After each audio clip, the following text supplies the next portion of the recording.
अस्तग़फ़िरुल्लाह। जो रिज़ल्ट आया है उसको देखने के बाद पहला लफ्ज़ जो हमारे ज़ुबान से निकलना चाहिए वो अस्तग़फ़िरुल्लाह ही निकलना चाहिए। और किसके लिए निकलना चाहिए? असदुद्दीन ओवैसी के लिए और उसकी पार्टी AIMIM के लिए। दुआ करनी चाहिए, इज्तिमाई दुआ करनी चाहिए। हो सके तो आप कुरान ख़ानी करवाएँ, फ़ातिहा करवाएँ, मिलाद करवाएँ। अल्लाह से गिरगिरा करके दुआ कीजिए कि अल्लाह ऐसी पार्टी से तू निजात दे दे, बचा ले हम तमाम कौम को, तमाम मुसलमानों को इसकी कहर से आप बचा लें अल्लाह, क्योंकि ये कहर की शक्ल में अब टूट रहा है हम पर। मैं ये क्यों कह रहा हूँ? क्योंकि जैसे रिज़ल्ट आता है तरह तरह के विश्लेषण आपके सामने आएंगे, फ़लाँ वजह से ये रिज़ल्ट रहा, चिला वजह से ये रिज़ल्ट रहा। लेकिन पूरे बिहार का जो ये रिज़ल्ट आया है, जो एनडीए को प्रचंड जीत मिली है, उसके लिए सिर्फ एक शख्स जिम्मेदार है। मैं पूरी जिम्मेदारी के साथ कह रहा हूँ, सिर्फ एक शख्स जिम्मेदार है। उसका एक वीडियो, एक स्टेटमेंट ने पूरे बिहार की लंका लगा दिया। ख़ास तौर पे बिहार के तमाम मुसलमानों के साथ धोखा हुआ और वहाँ की जो सेकुलर फैब्रिक है, जो सेकुलर हमारे हिंदू भाई हैं, उन सब के साथ नाइंसाफ़ी हुआ है। इस वीडियो को सुनिए आप। इस वीडियो में असदुद्दीन ओवैसी क्या कह रहे हैं, इसका मीनिंग कहाँ तक जाता है, कितना ख़तरनाक उन्होंने ये स्पीच दिया है, मैं बाद में बताता हूँ आपको। पहले आप इस वीडियो को सुनिए। तो ये लड़ाई मुख्यमंत्री बनाने की है। अब असदुद्दीन ओवैसी उप मुख्यमंत्री पर राजी नहीं होगा। मुख्यमंत्री होगा सीमांचल का बेटा होगा। मुख्यमंत्री होगा तो सीमांचल का बेटा होगा। और सीमांचल से इंसाफ उसी वक्त होगा जब यहाँ का बेटा पटना के जालिमों के सामने कुर्सी डालकर पैर पे पैर रखकर बोलेगा, अब बोल, अब सीमांचल का इंसाफ मुझे करना है। अगर मल्लाह का बेटा उप मुख्यमंत्री बनेगा तो क्या मोहम्मद का बेटा मुख्यमंत्री नहीं बन सकता? बताओ कोटिया की जनता। क्या अबू बकर, उमर, अली और उस्मान का बेटा मुख्यमंत्री नहीं बन सकता? बताओ सीमांचल की जनता। क्या फातिमा का बेटा मुख्यमंत्री नहीं बन सकता? बन सकता है, बशर्ते कि तुम अपनी ताकत को महसूस करो। ये जालिम लोग आकर हमको डरा डरा कर दिमाग में बात डाल देते हैं, अरे नहीं होगा, नहीं होगा। मेरे भाई, जब बच्चा चलना शुरू करता है तो बड़े क्या बोलते हैं, उसको चलने दो। गिरेगा, उठेगा, फिर चलेगा, चलेगा तो दौड़ेगा, दौड़ेगा तो कामयाब होगा। जैसा कि आपने सुना, इस वीडियो में असदुद्दीन ओवैसी कह रहे हैं कि अब लड़ाई जो है वो डिप्टी सीएम की नहीं है, लड़ाई सीएम की है और सीमांचल का बेटा सीएम बनेगा। प्लस वो बता रहे हैं कि अबू बकर सिद्दीक का बेटा बनेगा सीएम, उस्मान गनी का बेटा सीएम बनेगा, हज़रत अली का बेटा सीएम बनेगा, उमर का बेटा सीएम बनेगा। मतलब वो हमारे जो खुलफाए राशिदीन गुजरे हैं उनके हवाले से वो बात कर रहे हैं। यानी एक साइलेंट मैसेज दे रहे हैं कि बिहार में मुसलमानों का रूल आएगा, खलीफाओं का रूल आएगा, शरिया कानून आएगा, शरिया की हुकूमत आएगी। और आपको पता है कि इस वीडियो को तमाम गोदी मीडिया ने, मेन स्ट्रीम मीडिया ने, सोशल मीडिया ने तमाम जगह वायरल किया, खूब शेयर किया गया, सिर्फ ये ब्रेन वॉश करने के लिए, सिर्फ ये संदेश देने के लिए कि देख लो, मियाँ सीएम बन जाएगा, मुसलमान सीएम बनने जा रहा है। क्योंकि इस बार त्रिशंकु विधानसभा होगा, कुछ सीट घटेगा, ओवैसी के कुछ एमएलए जीत के आएंगे और वो डिमांड रखेगा कि नहीं जी मुझे सीएम बनाओ। जैसे झारखंड में एक निर्दलीय एमएलए ने ये शर्त रखी थी जिसकी वजह से उसको सीएम बनाया गया था। सोचिए ये कितना ख़तरनाक स्पीच देख करके ओवैसी साहब आए थे, जबकि उस पूरे स्पीच में कैसे ये मुमकिन होगा, कैसे एक माइनॉरिटी वाला 16% 18% वाला 5-6 एमएलए जीत कर आने वाला कैसे वो सीएम बन जाएगा उस स्टेट का, ये फॉर्मूला वो नहीं समझा रहे हैं। लेकिन वो क्या कह रहे हैं, उस्मान का बेटा, अबू बकर का बेटा, अली का बेटा सीएम बनेगा। सोचिए। फिर आप कहते हैं कि वो बी टीम नहीं है, स्क्रिप्ट पे वो काम नहीं करते हैं, उसका कोई आका नहीं है। कैसे नहीं है? एक पढ़ा लिखा जी होश आदमी, बैरिस्टर आदमी, काबिल आदमी इतना खतरनाक लाइन कैसे इस्तेमाल कर सकता है? आप इतिहास याद कीजिए, अब्दुल गफूर साहब जब फर्स्ट टाइम सीएम बनाए गए, बिहार के फर्स्ट मुस्लिम सीएम, तो उसको हटाने के लिए आंदोलन खड़ा किया गया। ये बात और है कि इतिहास उसे करप्शन के खिलाफ आंदोलन का नाम दे दिया, जेपी आंदोलन का नाम दे दिया, जयप्रकाश आंदोलन का नाम दे दिया, लेकिन असल मुस्लिम सीएम को हटाने के लिए पूरी साजिश रची गई थी। आपने देखा होगा कि मुस्लिम बहुल सीट पे जब लड़ाई तिरुशंकु होने का डर रहता है तो मुसलमानों को ये कह के जगाया जाता है साइलेंटली या खुल करके या घर घर जा करके कि देख लो बीजेपी जीत जाएगी, बटना नहीं है। आपको क्या लगता है ये वीडियो जब बहुसंख्यक समाज के घरों में गया होगा तो उनके अंदर ये डर नहीं पैदा किया गया होगा कि देख लो मियाँ अगर सीएम बन जाएगा तो मियाँ का रूल आ जाएगा, मुसलमान का रूल आ जाएगा। यही काम कर गया बिहार में, यही स्पीच घर घर पहुंचा और काम कर गया। लेकिन हमारे युवाओं को क्या समझाया जाता है कि वो वैसे सारे सीट पे थोड़ी खड़ा था, बाकी जगह तो यादव ने पोल ही नहीं दिया। सर 14% यादव बिहार की सरकार नहीं बना सकता है, या 5% कुर्मी नहीं सरकार बना सकता है। बहुसंख्यक समाज के तमाम जाति जिसको वोट देंगे उसका सीएम बनेगा, वो पार्टी इख्तिदार में आएगी। और ओवैसी काम इस तरह से करते हैं कि जो सेकुलर हिंदू वोट है वो पोलराइज हो जाता है, अब मुसलमान वोट डिवाइड हो जाता है। ये जब तक आप नहीं समझेंगे कि कितनी खतरनाक राजनीति असदुद्दीन ओवैसी खेल रहे हैं कि जो सेकुलर पार्टीज है वो धीरे धीरे खत्म हो जाए और मुस्लिम लीडरशिप भी डिक्लाइन कर जाए। अगर कुछ बचे मुस्लिम लीडरशिप के नाम पे तो जहां 70-80% मुसलमान हैं वहीं अपनी क़यादत का नारा देके जीत जाओ। अपने घर में तो कोई भी शेर होता है भाई, ऐसी सीट पे जहां 75-80% आप आंख बंद करके किसी को वोट दोगे मुसलमान ही जीतेगा। ये जो 6 सीट जीत करके 5 सीट जीत करके ओवैसी की पार्टी सीना चौड़ा करके सोशल मीडिया पे ट्रेंड कर रहे हैं कि देखो जी हम सेकंड लार्जेस्ट पार्टी हो गए हैं, थर्ड लार्जेस्ट पार्टी हो गए हैं। भाई अपने घर में आपने जीत के कौन सा कमाल कर लिया है। बिहार में हर बार हर टेन्यूर में कम से कम 18 से 20-25 मुसलमान जीतते थे, इस बार 9 मुसलमान जीते हैं, मतलब लोएस्ट 1952 से लेकर आज तक की तारीख में। और किसकी वजह से? कहते हैं घर में आग लगी घर के चिराग से, घर को डुबाने वाला कौन निकला? यही क़यादत। ऐसे क़यादत खड़ी होती है। समझने वाली बात होगी कि देखिए बहुसंख्यक समाज के अंदर भी डर हमेशा पैदा किया जाता रहा है।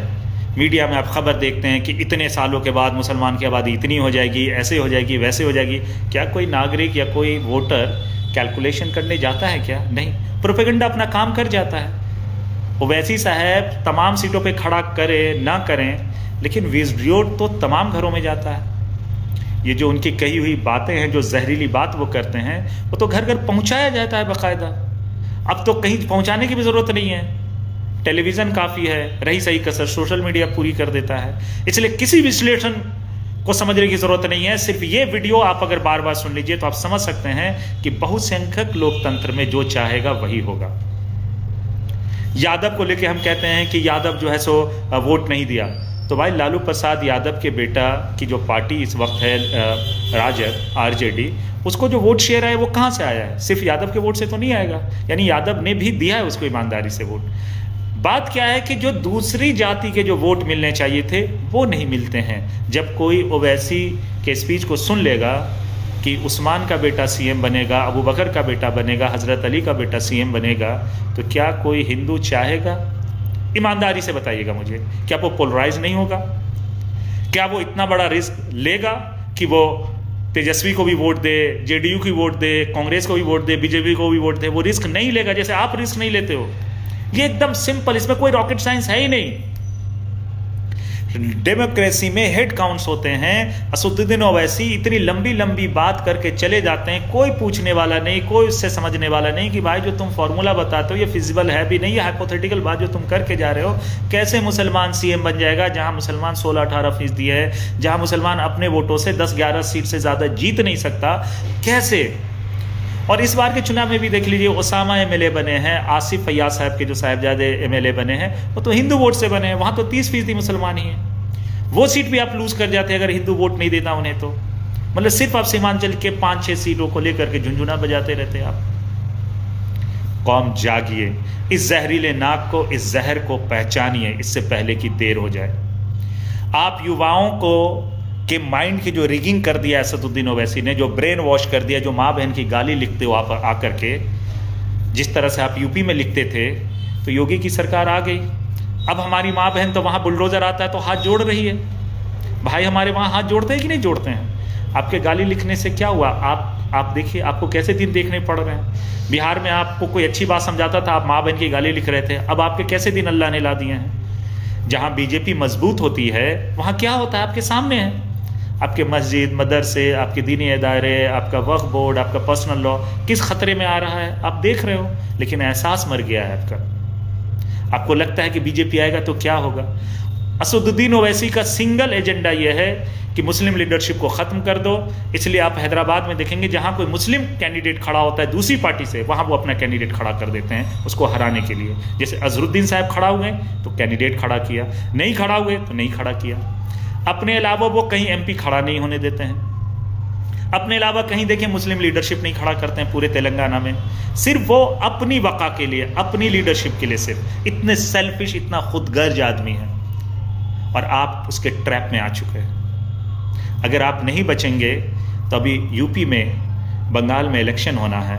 उनका मॉड्यूल यह है, पैटर्न यह है कि मुस्लिम बहुल सीट पे जा कर के काम करो तो मुस्लिम लीडरशिप ख़त्म हो जाएगी, या तो 2-4 सीट जीतेगी। अब बाकी जगह जो मुसलमान को कोई पोल नहीं करेगा, फिर वहाँ जाके यही बात करेंगे कि मुसलमान का सीएम होगा, मुसलमान का पीएम होगा, नकाब वाली पीएम बनेगी, दाढ़ी वाला टोपी वाला अब सीएम बनेगा। तो हिंदू तो सोचेगा ना सर, बहुसंख्यक तो सोचेगा ना कि भाई ये 10% वाला इतना क्यों उड़ रहा है, 20% वाला इतना क्यों उड़ रहा है, हम 80% वाले बेवकूफ़ हैं क्या। और फिर हम ये भूल जाते हैं कि यादव भी तो हिंदू समाज से ही आता है। क्या बीजेपी से यादव एमएलए नहीं खड़ा होते हैं, या पासवान दोनों तरफ से खड़ा नहीं होते हैं? या कोई ऐसी जाति बता दीजिए जो महागठबंधन से ना खड़ा हो और बीजेपी गठबंधन से नहीं खड़ा हो। जब आप हिंदू वर्सेज मुसलमान बात करते हैं तो मुसलमान 18% है तो वहाँ तो 82% है। 82% से आप कैसे जीत सकते हो?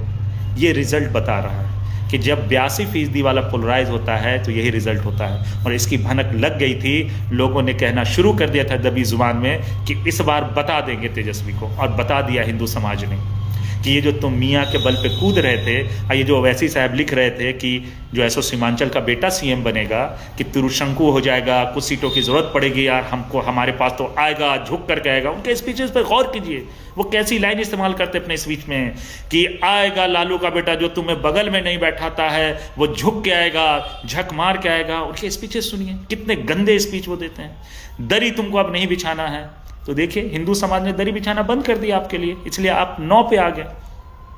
जहाँ 18, 20, 25 जीतते थे आप 9 पे आ गए। आप दूसरे को, तेजस्वी को ख़त्म करने जा रहे थे, आप अपनी क़यादत ही ख़त्म कर लिया आपने। और यही प्लान है तमाम हिंदी बेल्ट में, काओ बेल्ट में, जहाँ हिंदी बोली जाती है, जहाँ मुस्लिम लीडरशिप अच्छी थी। यूपी में 70 एमएलए जीतते थे। ओवैसी का प्लान यही है, जो अपने आका के इशारे पे वो काम कर रहे हैं। लेकिन आप आंकड़े को देखना नहीं चाहते हैं, आपको गाली लिखने से फुर्सत नहीं है। और सबसे बड़ा नुकसान जो हो रहा है कि इस पूरी कौम को असदुद्दीन ओवैसी, जो युवा लड़के हैं, जो जाहिल तबका है युवाओं का, उसको गालीबाज बना चुके हैं। मुझे डर है कि आने वाले कल में ये तमाम युवा क्रिमिनल न बन जाएं।